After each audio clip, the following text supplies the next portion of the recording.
Hola, hola, ¿cómo están? Bienvenidos de vuelta, son las 11:37, nos acompaña Alonso Gourmet y Henry Rafael y son avengerólogos. Vamos a conversar con ustedes, esa es una broma por supuesto, vamos a conversar con ustedes sobre lo que ha pasado hoy día en la Corte Interamericana. Henry es un conocido analista político, ustedes ya lo han tenido aquí con nosotros varias veces. Alonso Gourmet, además de gran amigo mío, es profesor especialista en Derecho Internacional y conoce mucho de temas como el de la Corte Interamericana. Entonces quiero comenzar, Alonso, preguntándote, ¿qué puede pasar con la Corte? Bueno, a ver, ¿qué puede pasar? Es una pregunta Bien amplia, yo bien sé. amplia, bien teórica, bien densa, porque hay, o sea, las tres opciones que hay no son la menos probable de lo que, por lo menos de lo que he podido ver hoy día, que diga que todo está bien, que no hay ningún problema, no hay ninguna violación y el indulto es compatible con la Convención Americana, que no creo que sea el caso, y de ahí está la siguiente cara, que es el indulto es incompatible con las obligaciones del Estado peruano frente a la Convención Americana y la sentencia de Barrios Altos original del 2001.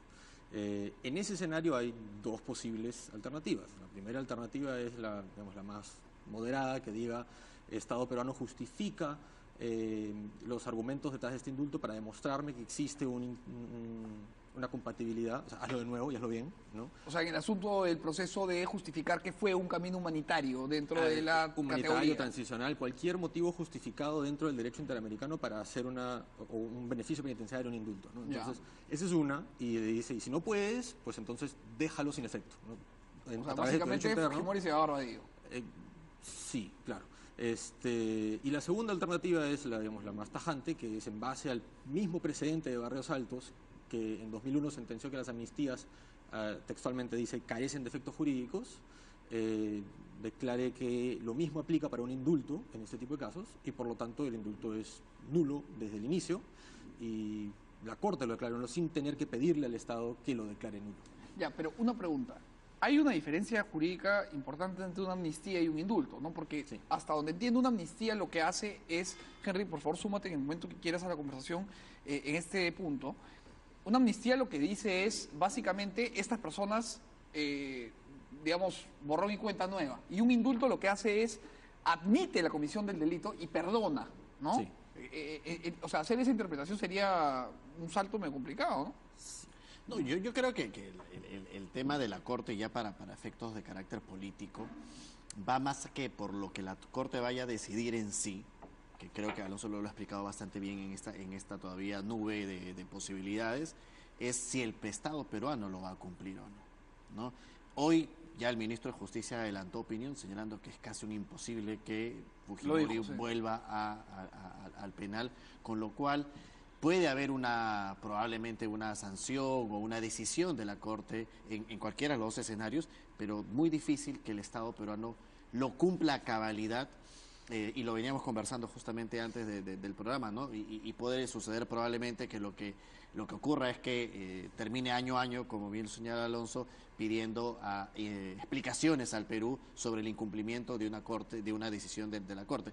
Yo veo muy difícil, primero porque, a ver, para que una decisión de este tipo pudiese prosperar, también hubiera tenido que ser más sostenible la desazón social, las marchas, y todo eso ha ido decayendo. Y entonces el tema del indulto, incluso a nivel político, ha ido perdiendo peso a cierto punto, que yo creo que el Estado, o el gobierno del Perú en este caso, cree que incumplir una orden de la Corte Interamericana no nos pondría en una situación de caos social y político, ¿no? Creo O sea, pero ese es un análisis bien real político, ¿no? Porque finalmente lo que la Corte diga no tendría por qué verse influido por la cantidad de marchas o por la nutrición. es totalmente, es totalmente real politics, o sea, la política o el tema jurídico va por un lado y la política está yendo por otro lado. Y tanto así de que mientras casi para todos es claro que el indulto a Fujimori es o fue de carácter político, ¿no? Porque finalmente es un acto político, a la hora de la hora políticamente probablemente no se haga caso, digamos, y con algunas razones de derecho a las argumentaciones de la Corte, ¿no? Ahora, perdón, Alonso, hay una cosa que me gustaría que me comentes desde el derecho. Es que esta tarde estuvo conmigo conversando a las 5:30 el viceministro de Justicia, que es además el presidente de la Comisión de Gracias Presidenciales. Entonces yo le preguntaba ¿cuál es el proceso que debe seguir un indulto para encajar dentro del supuesto de humanitario? ¿No? Entonces, él me decía que hay una lista no taxativa de características, son 6 que tienen que coincidir y tal. Entonces, lo que yo le preguntaba es, ya viceministro, pero finalmente, si es que una persona encaja dentro de estas 6 características, sigue siendo una discrecionalidad política la del presidente, si acepta o no. Y le puse el ejemplo de Abimael Guzmán, le digo, Exacto. o sea que si Abimael Guzmán encaja en estas 6, ¿Kuczynski lo va a indultar? Me dice, no.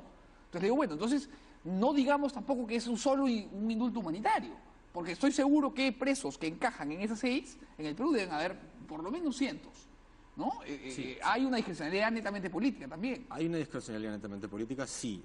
No existe el derecho a ser indultado, ¿no? Claro, a eso voy. Lo que sí hay es normas para cuando el derecho internacional admite que se alteren ciertos principios básicos. El principio básico que se altera en el caso del indulto de Fujimori es el principio de proporcionalidad de la pena, que es una expresión del derecho al remedio eficaz de las víctimas. O sea, si alguien roba algo, el que es robado, el que le roban el celular, tiene derecho a que esa persona vaya presa y le devuelvan su celular, ¿no? Si eso no sucede, hay una falla del Estado. Ahora, ¿qué tanto tiempo tiene que ir preso? Si roba un celular y va preso 35 años, hay desproporcionalidad de la pena. Igual, si alguien comete un crimen de lesa humanidad, una grave violación de derechos humanos, o una tortura, lo que sea, la pena debe ser de determinado peso también. Ese es el estándar que se evalúa en la Corte Interamericana, sea por el lado transicional de tipo estilo Colombia, vamos a lograr un proceso de paz, reconciliar al país, o por el lado humanitario. Los fines de la pena tienen que haber dejado de tener sentido, digamos así. O sea, es como el caso de Hermosa Ríos, ¿no? Que está postrada en una cama, que no puede hablar, que está cuidado por otros presos, que no tiene acceso a una clínica. Ese es un caso que calza mucho más en el estándar internacional que el caso de Fujimori. Ahora, Fujimori ha sido harto debatido si es que fue condenado o no por lesa humanidad.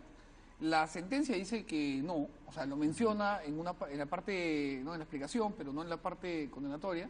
Y luego hay una sentencia del propio Tribunal Constitucional, una resolución, que precisa que no.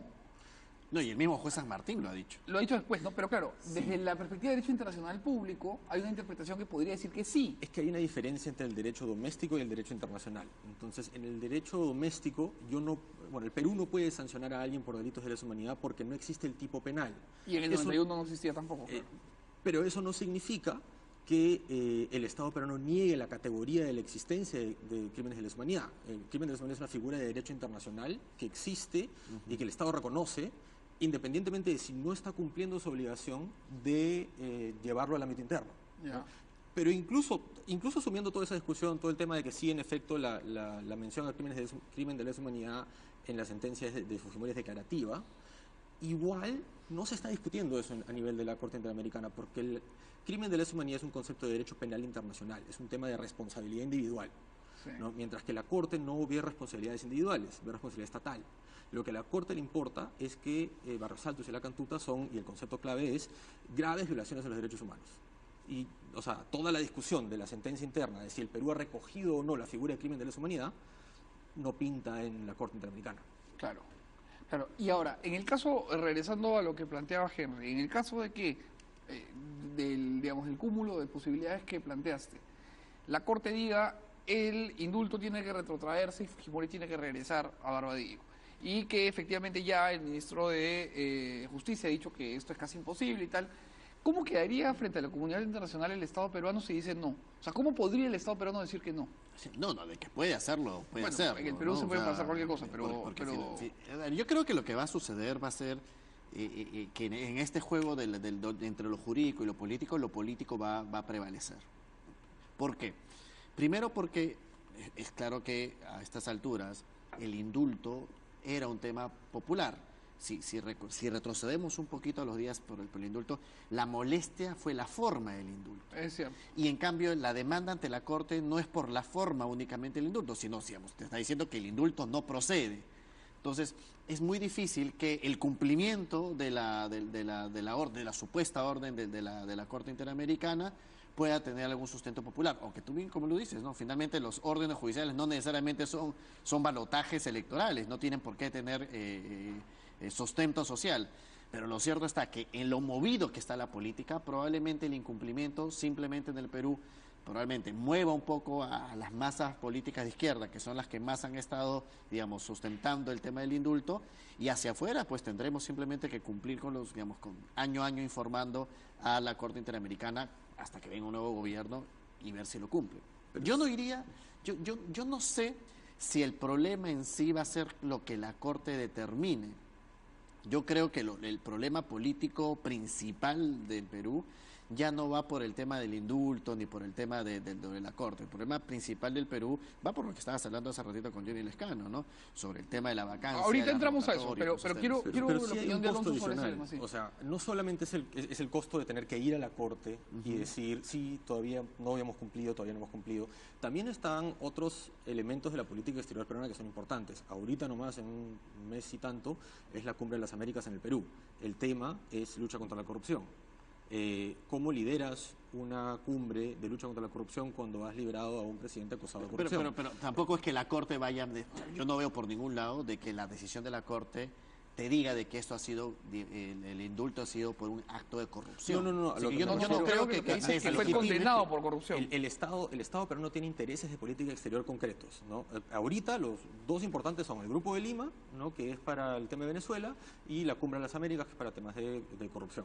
En ambos hay un problema de legitimidad, ¿no? ¿Cómo diriges la oposición a un gobierno que está atacando a la población civil, cometiendo crímenes de lesa humanidad, si es que has liberado a una persona que es acusada de crímenes de lesa humanidad? Y lo mismo con el tema de Yo me corrupción. animaría a suscribir en este minuto que no pasará nada, ¿no? Que finalmente el Perú será sede de la cumbre y que básicamente de algún tipo de embrollo. No creo que ningún presidente deje de venir a Perú por el incumplimiento de la Pero de entonces la orden Corte de está pintada, es lo que Pero me la está diciendo. primacía del Lo que interés pesa. pasa es que justamente, y lo está demostrando en los últimos años la política latinoamericana, que la política está prevaleciendo sobre los actos jurídicos de la Corte Interamericana. ¿Crees que esto es así? Yo no digo que no vaya a haber cumbre. Yo lo que digo es que al Estado peruano le interesa que estas cosas salgan bien. Y si de acá a un tiempo el Perú pierde relevancia entre el Grupo de Lima por estos temas, por discusiones internas del grupo, le va a importar. Entonces, eso es uno de los costos a tener en cuenta. Así como el costo de ir a la Corte y repetir todos los años todavía no cumplimos, está el costo de no poder asumir ciertas posiciones de liderazgo que claramente el gobierno de Kuczynski quería asumir, ¿no? Ahora, sobre si la Corte está pintada o no, yo creo que el costo de incumplir con una decisión de un tribunal legítimo internacional se acumula en el tiempo. Y ya hemos visto varios escenarios en donde el Estado no quiere cumplir en un comienzo y luego termina cumpliendo. En el mismo, y no solamente en casos de la Corte, en el Comité de Derechos para la Discriminación de la Mujer, el CEDAW, hubo un caso conocido en donde el Estado peruano le negó acceso a aborto seguro y legal terapéutico a una menor de edad. 12 años tenía, creo. Sí, creo que es el caso del EC, Sí. y el Estado no cumplió, y unos 5 o 6 años después terminó cumpliendo por el mero hecho, del mero desgasto, del costo reputacional de cargar con esa sentencia. Ahora, hablemos rápidamente antes de pasar al tema de la vacancia, que me parece bien importante conversar con los dos ya en tema política interna, de lo de la cumbre de Lima y lo de Venezuela. Hay hartas voces que se han alzado diciendo que el Perú debe negarle a Maduro que venga, ¿no? Que el Perú no debe permitir que un dictador, que un genocida, que un tirano, que un sátrapa, que todo lo que quieran venga al Perú. ¿Qué opinan de esto? Yo suscribo esa afirmación. Creo que justamente sería inaudito, nuevamente, si estamos hablando de una cumbre anticorrupción, aceptar que venga probablemente el tirano más claro que tiene Latinoamérica, ¿no? Y yo creo que en esa línea también Está Raulito Castro, ¿no? el cambio, no, Están más, los dos.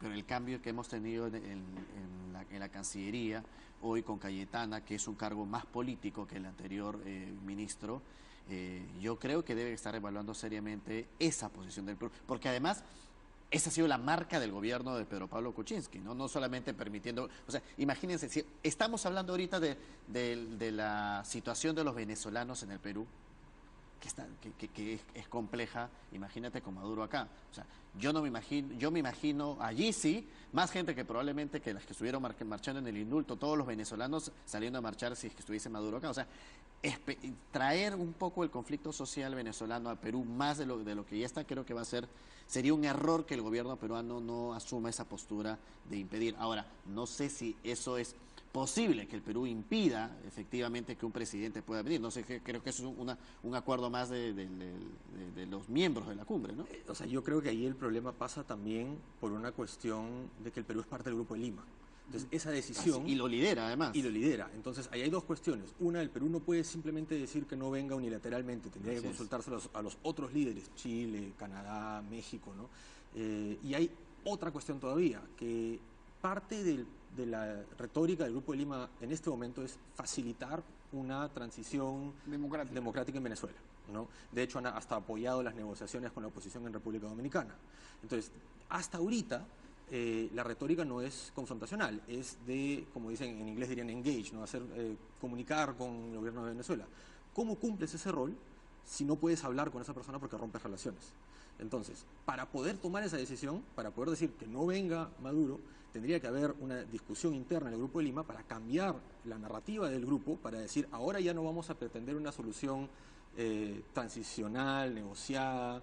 Ahora vamos a poner sanciones, ahora vamos a decir que no venga a Lima, vamos a tomar otra postura. Esa decisión no le corresponde solo al Perú. Ya, y además... Pero un ratito, dejando de lado por un segundo el tema jurídico, yo aquí quiero plantear y escuchar sus opiniones un par de ideas. A mí me parece que sería, y aquí estamos en una zona de discrepancia, un error que no venga Maduro. ¿Por qué? Porque político, vamos a dejarlo jurídico de lado. ¿Por qué? Porque Nicolás Maduro utiliza como combustión esencial para su demagogia esquizofrénica hechos de este tipo. O sea, a Maduro le niegas la venida al Perú, se para frente a Miraflores, regala arroz, pone a 200.000 personas al frente y lo tienes diciendo que hay un complot de la CIA en toda América Latina para derrotar a la revolución. Y justamente cuando las dictaduras se ven amenazadas por la propia destrucción, por la propia erosión de sus pilares, lo que siempre hacen es abrazarse con la bandera, ¿no? Y levantar el falso nacionalismo y todo. Entonces, ¿no sería mejor que venga Maduro y que tanto las representaciones diplomáticas como las calles le hagan sentir el rechazo, que en Caracas no se puede porque le meten bala a la gente? Eso podría ser una lectura, pero también viene la otra lectura, que es la lectura propia de que quienes estamos mandando un mensaje de defensa de la democracia en Latinoamérica y no permitir que una persona que claramente viola derechos humanos sistemáticamente, que está en una actitud violentista de la democracia en Latinoamérica, tenga un espacio democrático. Y entonces, claro, además, y eso es lo que iba a mencionar, hay un elemento que yo creo que Maduro tampoco quisiera venir porque él ha adelantado elecciones para abril y la cumbre es en marzo. Y entonces es muy poco el tiempo para estar, digamos, jugando con una posibilidad de que en una cumbre como la de Lima pueda generarle algún tipo de reacción en las elecciones que está, digamos, elecciones entre comillas, ¿no? Si no que puede está, participar que está maquinando para abril, en abril. Así que yo creo que en ambos casos lo que se va a dar es que Maduro no va a llegar acá, ya sea porque los miembros de los países de Lima, del Acuerdo de Lima, puedan decidir que no invitarlo, o que él mismo decida no venir, porque tiene riesgo político en sus elecciones. Lo segundo ya es problema de él. ¿No? Yo concuerdo contigo, a mí me encantaría que venga y la calle le diga, y sin represión, porque esa represión que tienen en Venezuela, que le impide a los venezolanos reclamar por los derechos. Hay 100.000 venezolanos en Lima. Por eso. O sea, se podría hacer una cosa. Yo creo que habría, ahí sí la Plaza San Martín se llenaría. Sin duda. Y no le pagan la luz. Bueno, exactamente. Que además ya sin misteriosos apagones. Bueno, entremos al tema final que quería conversar con ustedes, que les decía ya, es un tema de política interna, pero que está bien complicado. Primero, el Frente Amplio presentó esta moción de vacancia que en diciembre nos puso a todos parados de cabeza y casi prospera.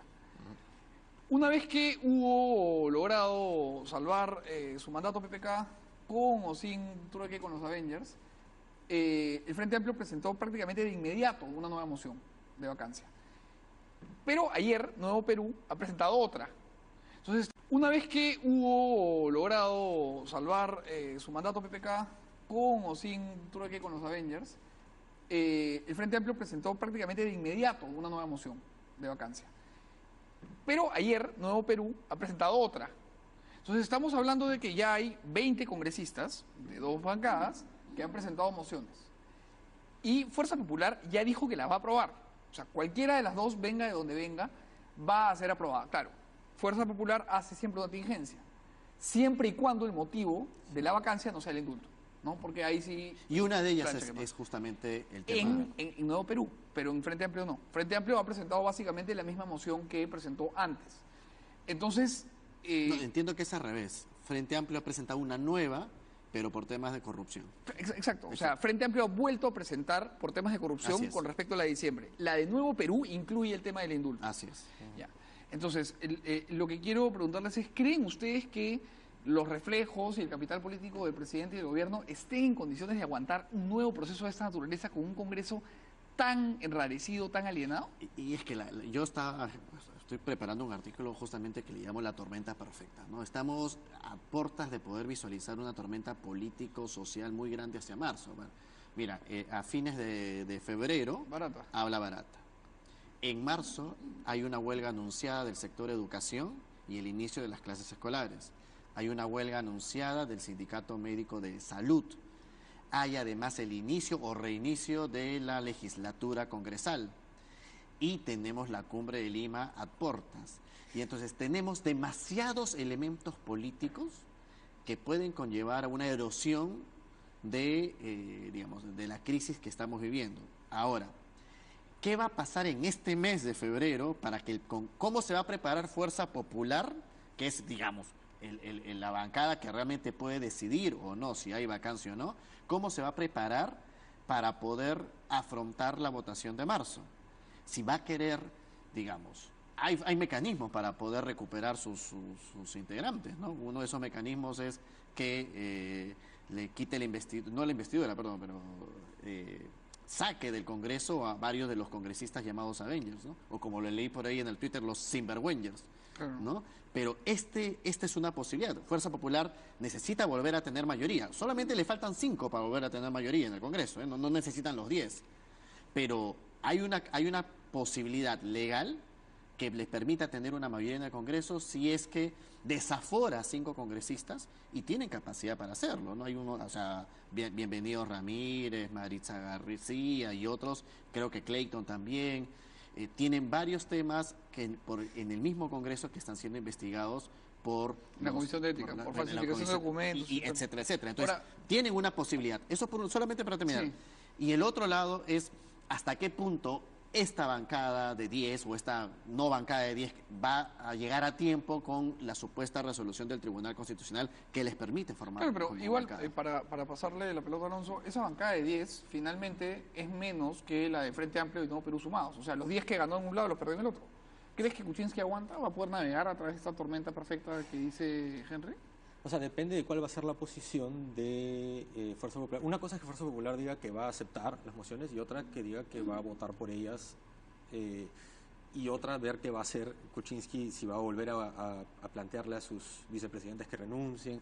En fin, es una serie de supuestos. Y para añadir a la tormenta perfecta, la Comisión Interamericana le ha pedido a la Corte una opinión consultiva sobre justamente este tipo de juicios políticos en Latinoamérica, para que fije estándares sobre cómo debe realizarse En un juicio octubre, político. ¿no? Hablando sobre todo de Brasil y de Honduras. Exacto, entonces no va a ser en la misma época la tormenta perfecta, pero si Kuczynski aguanta lo suficiente, puede ser que termine con una opinión consultiva que le favorezca y peor todavía. No, y en esta tormenta perfecta pues, podemos añadir un par de temas, ¿no? Los temas de la agricultura, o sea, acabamos de salir del tema de la papa de una manera que todavía no se sabe cómo se está saliendo. Esa no es una salida. Eso te lo por- firmo hoy día, ese problema, esa no es una Por- salida. por eso- el Estado compra excedentes, pero, eso Ismael, postrará el problema. Va a seguir comprando Hace más 15 excedentes. días en Palacio de Gobierno con bombos y platillos también habían anunciado que habían solucionado pues, el problema de eso la se papa. llama Entonces, mercantilismo. esto está por venir. El problema de los monopolios, que lamentablemente el tema de los monopolios golpea también a la figura presidencial porque hace recordar el tema del lobby. Y finalmente, si hablamos de tormenta perfecta, esperemos que no haya más problemas de fenómenos climatológicos, que realmente pondría en podría una ser situación... que lleguen. Henry, tengo que interrumpirte porque he volado en tiempo, son las 12 de la noche y mi productora no tienes idea cómo se pone si me paso el tiempo. Más aún si es viernes. Me pega. Y además es viernes, así que vayan ustedes todos a pasarla bien, a descansar. Nos vemos el lunes a las 11 de la noche. Muchísimas gracias a Alonso y a Henry por habernos acompañado y también al congresista Lescano con quien abrimos. Nos vemos el lunes a las 11 por aquí. Buenas noches.